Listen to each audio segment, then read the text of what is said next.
Karibuni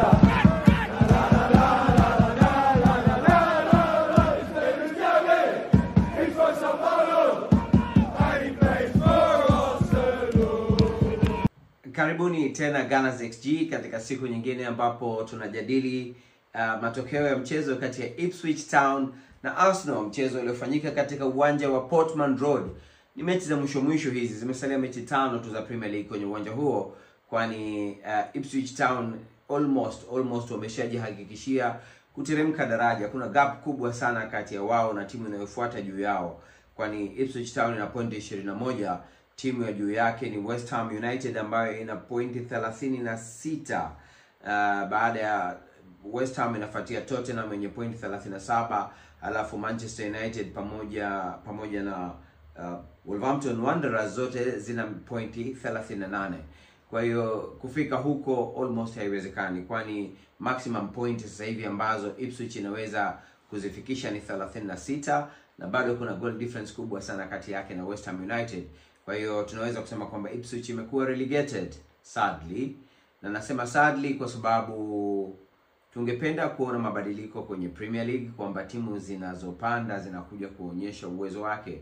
Lakini kwa bahati mbaya sana msimu huu na misimu ya karibuni mingi tu, timu 3 zilizopanda ndizo zilizoteremka, yani Ipswich Town, Southampton pamoja na Leicester City.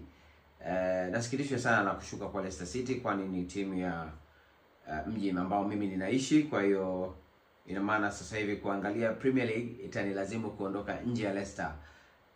Ndio mambo, lakini cha msingi ni kwamba kuna gap kubwa sana. Mechi ya leo imedhihirisha kwamba kuna gap kubwa sana ya kimchezo, na tutaanzia hapo. Jina langu ni Mani Mohamed. Kwa pamoja na sisi mpaka mwisho, na vile vile subscribe katika channel yetu ili uweze kuzipata video zetu kwa urahisi, na uwe mwanachama wa Gunners XG kama wewe ni guna.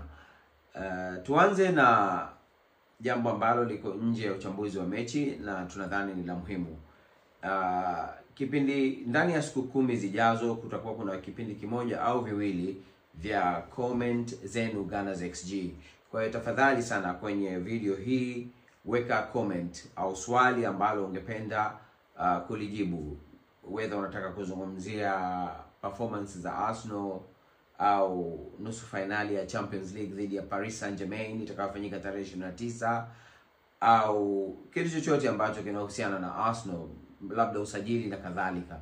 Kwa hiyo weka swali lako au comment yako, tutachagua baadhi ya comment ambazo tutaweza kuzizungumzia kwenye vipindi ambavyo tutaviandaa ili tukiendeshe kipindi hicho.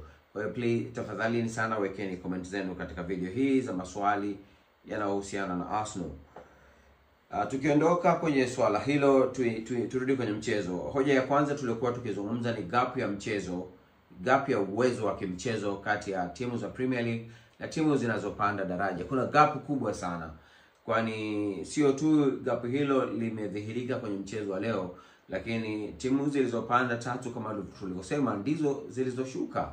Na ni kweli miaka ya karibuni timu nyingi zinazopanda daraja zinashindwa kusurvive kwenye Premier League. Kwa hiyo kuna gap kubwa sana la kimchezo kati ya EFL pamoja na baina ya PFL na Premier League.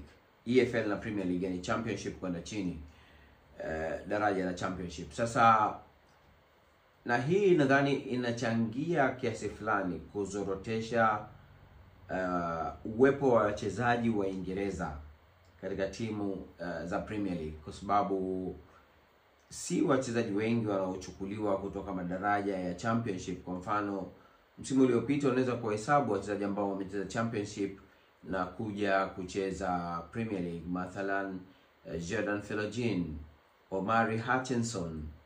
Nadhani ni hao tu ambao wanaweza kuwakumbuka haraka. Sasa hii inaonyesha kwamba uwezo wa kimpira baina ya Championship hauwaruhusu wachezaji wanaocheza Championship kuweza kuhimili mikiki ya Premier League. Kwa hiyo EFL, chama kinachosimamia soka ya Championship kwenda chini, yani Championship na League 1, League 2 na kadhalika, wana kazi kubwa sana ya kujaribu kutengeneza mikakati itakayonyanyua kiwango cha mchezo kwa vilabu vinavyoshiriki kwenye ligi za huko. Sasa na tuingie kwenye mchezo wa leo. Kama kawaida yetu tutaanza na takwimu ambazo zinadhihirisha hoja ambayo tayari nimeshaizungumza, Kwa upande matokeo ni bao 4 kwa bila. Arsenal imeondoka imeibuka na ushindi wa mabao 4 kwa bila. Kwa upande wa umiliki, Arsenal imemiliki 75% dhidi ya 25 za Ipswich Town. Record ball possession katika Premier League ni 78%, nadhani iliwekwa na Liverpool. Kwa hiyo this has to be one of the very high possession, 75%, 75%. Hii inaonyesha kwamba Ipswich hawakuwepo kabisa mchezoni kabisa. 75% ni nyingi sana kuiwacha Ipswich ikishiriki katika mchezo kwa 25% tu. Lakini ukija kwenye XG pia Ipswich ina 0.21. This is not the lowest. Nafikiri kwa upande wa Arsenal mechi ya Manchester United ilikuwa ni 0.15 ile ambayo tuliwafunga bao 2 bila. Kwa hiyo this is not the lowest XG, lakini ni very low, 0.21. Na Arsenal imekuwa na XG ya 2.72. Kwa hiyo kulikuwa kuna gap kubwa sana katika swala zima la ushambuliaji. Kwa kifupi, Ipswich Town haikuwepo kabisa mchezoni. Walijaribu tu baada ya kufungwa mabao 2 kwa bila na kupewa red card, wakajaribu ku drop deep, kucheza low block system ambayo siku zote tunasema kwamba huwa inaisumbua sana Arsenal. Lakini Ipswich walipoweka low block, Arsenal wakafunga magoli 2 mengine na hivyo mchezo kumalizika kwa mabao 4 kwa bila. Tukija kwenye viwango vya timu, Ipswich ina 6.4. This is very low again. Arsenal ikiwa na 7.52, nayo ni kubwa sana. Tunasema ukifika 7 tu basi ni very good performance. 7.5 ni very high performance. Kwa upande wa mashuti, Ipswich imepiga mashuti 4. Hakuna hata moja lililohitaji kuokolewa, kwa maana kwamba none of those 4 shots were on target. Wakati Arsenal ilikuwa na mashuti 24, 7 yakiwa on target na 4 kama tunavyofahamu yalikuwa ni magoli. Kwa upande wa big chances za kufunga magoli, Ipswich haiku create nafasi yoyote, huku Arsenal ikiwa ina nafasi kubwa 3, 2 imezipoteza. Kwa hiyo kati ya magoli 4 ni goli 1 tu ndio lililotokana na nafasi kubwa ya goli. Na kwa upande wa kona, Ipswich ilikuwa na 0, Arsenal ikiwa na kona 12, na moja kati ya set piece za kona zilizaa matunda ya kupata bao lililofungwa na Trossard, bao la pili la Trossard, ambayo ilikuwa ni short corner. Arsenal wakacheza tiki-taka football kwa kupitia kona na kuishia kufunga bao. Kwa hiyo it was too much one-sided game, hakukuwa na lolote. Mambo kadhaa yametokea kwenye mchezo ukiondoa hilo. La kwanza labda la kuzungumza ni kadi nyekundu aliyopewa Davis, na hivyo tutazungumzia jeraha la Bukayo Saka. Bukayo Saka ameumia tena. Dakika ya 32 ya mchezo, Davis alionekana hana nia kabisa ya kucheza mpira na akamkanyaga kwenye kisigino kwa juu kidogo karibu na ankle, lakini kwa upande wa nyuma Bukayo Saka akaendelea na mchezo, lakini baada ya mchezo alionekana akiwa ameufunga mabarafu mguu. Coach Mikel Arteta aliulizwa kuhusu jeraha hilo, akasema ni kweli kwamba Bukayo ameumia, lakini yeye imani yake si jeraha kubwa sana. Kuna siku 9-10 kati ya mchezo huu na nusu finali ya Champions League dhidi ya PSG. Kwa hiyo jeraha lolote linatutia wasiwasi wapenzi washabiki wa Arsenal. Kwa hiyo ni jambo ambalo linatia wasiwasi, ingawa Mikel amejaribu kutuhakikishia kwamba si jeraha kubwa, lakini the fact that amefunga mabarafu ina maana mguu ulivimba, na kama mguu ulivimba ina maana atafanywa scan ndio itatoa jibu halisi. Ingawa Arteta alikuwa na confidence, lakini hatuwezi kuamini mazima kabla ya Saka kufanywa vipimo. Lakini katika kadhia hii ya red card ambayo ilikuwa ni red card sahihi, kama nilivyosema, Davis hakuwa na nia ya hakuwa anaonekana anajaribu kutafuta mpira. Alionekana wazi kujaribu kumuumiza au kumkanyaga Bukayo Saka.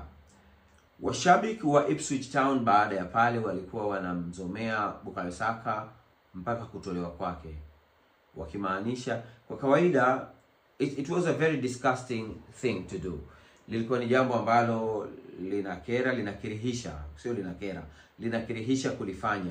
kwa sababu ujumbe unaotoa unapombuu mchezaji, unapomzomea mchezaji baada ya kuchezewa foul, maana yake kwamba amefanya udanganyifu. Kwa hiyo mnamzomea kuonyesha aibu ya udanganyifu wake. Katika lile Saka hakufanya udanganyifu. Sielewi ni kwa nini washabiki wa Ipswich walikuwa wanamzomea Saka baada ya Davis kupewa kadi nyekundu. Labda wangezielekeza hasira zao kwa mchezaji wao aliyefanya uzembe wa kucheza rafu ambayo haikuwa na maana yoyote na imemsababishia kadi nyekundu.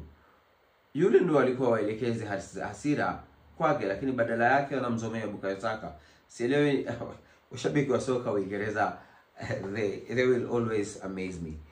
Ni mambo ya kushangaza sana. Lakini ndio mpira una mambo mengi sana ambayo hayaingia akilini mengineyo. Labda tuzungumzie kingine ni magoli kama tunavyosema manne. Goli la kwanza lilifungwa na Leandro Trossard dakika ya 14 tu ya mchezo, na assist ilitoka kwa Martin Odegaard. Goli la pili likafungwa na Gabi Martinelli. By the way, kuna chant mpya ya Gabi Martinelli ambayo imeanza kuimbwa kwenye mechi ya Real Madrid. Tumeianza bila shaka mmeisikia kwenye intro ya video, na tutaitumia pia kwenye outro ya video. Kwa hiyo ni chant mpya kabisa ambayo inamzungumzia Gabi Martinelli. Dakika 28 Martinelli alifunga bao baada ya assist kutoka kwa Mikel Merino. Kwa mara nyingine tena hakufunga, lakini ameassist na pia drop out of position. Na tutazungumzia swala zima la lineup vile baadaye. Dakika ya 69 Leandro Trossard tena amefunga bao la pili akipata assist kutoka kwa Declan Rice, na goli la mwisho limefungwa dakika ya 88 kwa assist ya Zinchenko, mfungaji akiwa ni Ethan Nwaneri. Kwa hiyo mchezo umemalizika kwa bao 4-0.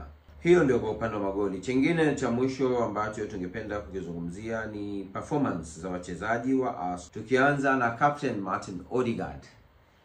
Martin Odegaard tumekuwa tuna wasiwasi naye kidogo kutokana na matatizo fulani aliyoonyesha kwenye mechi za Real Madrid. Kwenye mechi ya kwanza ya Real Madrid, Martin Odegaard alikuwa ni lowest rated player, alikuwa na performance ya chini kabisa kuliko wachezaji wote. Kwenye mechi ya marudiano ikapanda mpaka kufikia 7 kamili. Lakini bado tulisema, kama mtakumbuka, performance yake tatizo lilikuwa kwenye execution. Kwenye positioning alikwenda vizuri, kwenye pressing alikuwa anafanya vizuri, alidrop chini kabisa kuja kuchukua mipira, kuanzisha moves na mambo mengine yote alikuwa anakwenda vizuri, lakini baadhi ya key executions zilikuwa mbovu. Kama pasi muhimu hazikwenda inavyotakiwa, alipiga shuti lilikwenda nje ya goli na mambo kama hayo. Kwa hiyo performance yake haikuwa inaridhisha na alikuwa Odegaard alikuwa anatutia wasiwasi. Leo amepiga performance ya 9.4, very high performance. Ni performance ya hali ya juu sana. Alikuwa na assist vile kwenye mchezo moja, huko akiwa na XA, passes za goli tarajiwa ya 0.48. Kwa hiyo very high kwa mchezaji mmoja kuproduce XA ya 0.48. Lakini sio hivyo tu, amepiga key passes 5 kwenye mchezo mmoja. That is super good. Key passes 3 tu kwenye mchezo mmoja, basi umefanya vizuri sana. 5 is extraordinary. Kwa hiyo performance ya Martin Odegaard leo ilikuwa inaridhisha sana. Amepiga long pass 9. Zote 9 zilikuwa pasi sahihi. Hakuna hata moja iliyokwenda fyongo. Idadi ya pasi ambazo sahihi amepiga kwenye mchezo wa leo Martin Odegaard peke yake ni pasi 90. That's high number for one player in a single game. Kwa hiyo Odegaard performance ni ya kuridhisha sana. Chingine cha msingi cha kuzungumzia kwenye mechi ya leo ni kwamba, kama tunavyoelewa kwamba Premier League tumemaliza msimu, tunachopigania ni tusipoteze nafasi ya pili. Kuna pointi 6 kati ya Arsenal na timu inayofuata nyuma ya Arsenal. Kwa hiyo tunahitaji kumaintain hilo gap katika mechi 5 zilizosalia ili tumalize nafasi ya pili. Tofauti ya fedha kati ya wapili na watatu ni karibu paundi milioni 5. Sidhani kama tunahitaji kujipoteza fedha hizo, lakini vile tunahitaji kujihakikishia kucheza Champions League. Bado pointi kama 3-4 hivi ili tuwe na uhakika wa Champions League msimu ujao, japokuwa tuna ticket ya Champions League kupitia ubingwa wa Champions League iwapo tutafanikiwa kwenye hilo. Wachezaji wengine ambao wamepiga very high performance baada ya Martin Odegaard ni Trossard ambaye alikuwa na 8.4 pamoja na Rice ambaye ana 8.1. Specifically nimezipiki hizi mbili kwa sababu kwanza ni very high performance, lakini ndio performance ambazo tunahitaji kuziangalia za wachezaji watatu kwa ajili ya matayarisho ya mechi ya nusu finali ya Champions League dhidi ya PSG.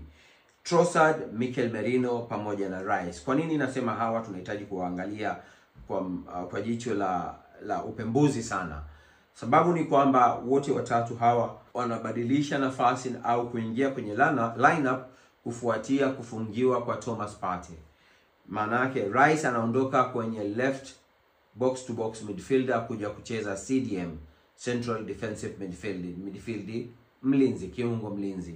Kwa hiyo siku nyingi sana Rice hakucheza CDM, japokuwa natural position ya Declan Rice ni CDM, lakini amekuwa akicheza box to box upande wa kushoto. Kwa hiyo Rice ameweka performance ya 8.1, very good performance. Mwingine ni kwamba Mikel Merino amedrop kutoka striker kuja left center mid. Merino amepiga 7.4 which is very satisfactory. Japokuwa ni mechi ndogo, mechi ambayo haikuwa na upinzani mkubwa, lakini tungependa kuwaona hawa ndio wanafanya vizuri ili watoe taswira vipi tutaweza kupambana na PSG hali kufuatia mabadiliko ambayo yatatokea kufuatia kuondoka kwa Thomas Partey. Trossard akicheza false 9 amefunga goli, kwa hiyo ana performance ya 8.4. Hicho tu ndio tunachokitaka siku ya PSG akifanya Trossard, goli na assist. Akifanya hivyo tutakuwa tumeridhika sana na uwepo wake kwenye namba 9. Si mara nyingi tunapoweka mbele Martinelli, Saka na Trossard ina work out vizuri. Mara nyingi sana kunakuwa hakuna coordination nzuri, lakini leo haikuwa hivyo. Kwa hiyo hilo linafurahisha sana. Man of the match nadhani tayari mshamjua ni Odegaard mwenye 9.4 kwa upande wangu, lakini Zinchenko na White pia ni mabadiliko yaliyofanywa siku ya leo kuwapumzisha Julian Timber pamoja na Miles Lewis Kelly. Wote wana 7.7, wote wameingia kwenye lineup. Benny Blanco amerejesha ile triangle yetu ambayo ilikuwa very effective msimu uliopita, triangle yake yeye, Martin Odegaard pamoja na Bukayo Saka. Leo tumeweza kuona zile movement zao ambapo mara nyingine Ben White anapita nyuma kabisa ya defense na kupiga crossi, mara nyingine Saka anaingia ndani. Kwa hiyo tumeona zile movement za triangle za wachezaji hawa watatu wanapocheza pamoja, na inafurahisha sana kuwaona wakifanya hivyo. Lakini bado naamini Timber ndiye atakayecheza mechi ya PSG, lakini hii ni ishara kwamba White anakaribia kuwa katika ubora wake. Bado nadhani White is a bit, bado hajafika kile kiwango ambacho anaweza kukifikia tunachokitambua. Zinchenko pia amefanya vizuri. Kwa hiyo hiyo ndio kwa upande wa performance. Hatuna la ziada kwa siku ya leo. Tunakumbusha tena tutafanya kipindi cha comment zenu Gunners XG. Weka kwenye comment, uliza swali na tutajadili comment au swali lako kwenye kipindi kimoja au viwili ndani ya siku 10 zijazo, kwani tuna mechi mbili tu. Moja tutacheza midweek na Crystal Palace siku ya Jumatano, nadhani itakuwa tarehe 23.